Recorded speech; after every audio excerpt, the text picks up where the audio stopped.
নমস্কার বন্ধুরা, আজকে আমি বানাবো সানডে স্পেশাল চিলি ফিশ। তো চিলি ফিশ বানানোর জন্য আমি নিয়ে নিয়েছি আধা কেজি কাতলা মাছ, কেটে ভালো করে ধুয়ে নিয়েছি। এবার দিয়ে দিচ্ছি নুন, হলুদ গুঁড়ো, একটু লঙ্কার গুঁড়ো আর এক চামচ তেল, একটা ডিম দিয়ে ভালো করে এটাকে মেখে নেব। মাখা হয়ে গেছে, এবার দিয়ে দেব জিরের গুঁড়ো, গোলমরিচ গুঁড়ো, আদা রসুন বাটা, লঙ্কা বাটা, একটু ময়দা। তো ময়দা অল্প করে দিতে হবে, দিয়ে ভালো করে এটাকে মিলিয়ে নিচ্ছি। এবার 10 মিনিট ঢেকে রেখে দেব। 10 মিনিট হয়ে গেছে, তারপর একটা কড়াই বসিয়ে তেল গরম করে ভালো করে তেলের মধ্যে মাছগুলো ছেড়ে দিচ্ছি। উল্টে পাল্টে ভালো করে ভেজে নিচ্ছি। তো এই মাছগুলো এরকমভাবেও ভাজা খাওয়া যায়, খুব ভালো লাগে।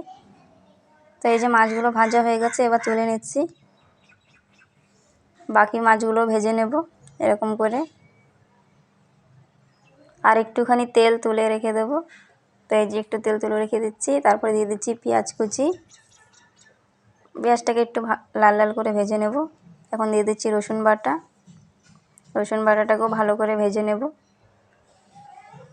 তো ভাজা হয়ে গেছে, এবার দিয়ে দিচ্ছি একটা টমেটো, একটু নুন, জিরের গুঁড়ো, ধনিয়ার গুঁড়ো, হলুদ, লঙ্কা দিয়ে আবার ভালো করে একটু নাড়াচাড়া করে নিচ্ছি।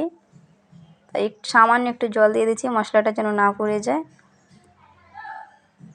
তো এই যে দেখো আমার মশলাটা কষানো হয়ে গেছে। এখন ভেজে রাখা মাছগুলো দিয়ে দিচ্ছি, একটু গোলমরিচ গুঁড়ো, ভাজা জিরের গুঁড়ো, কাঁচা লঙ্কা আর টমেটো সস দিয়ে ভালো করে নাড়াচাড়া করে নেবো। আর জল টল কিছু দেবো না, এরকমই ভাবে নাড়াচাড়া করে ভালো করে এতে মাছগুলোতে মশলা ঢুকে যাবে। এরকম নাড়াচাড়া করতে থাকলে তাহলেই হয়ে গেছে আমার চিলি ফিশ রেডি। ভিডিওটা ভালো লাগলে প্লিজ লাইক করো, কমেন্ট করে জানাও। বাই, দেখা হচ্ছে নেক্সট ভিডিওতে।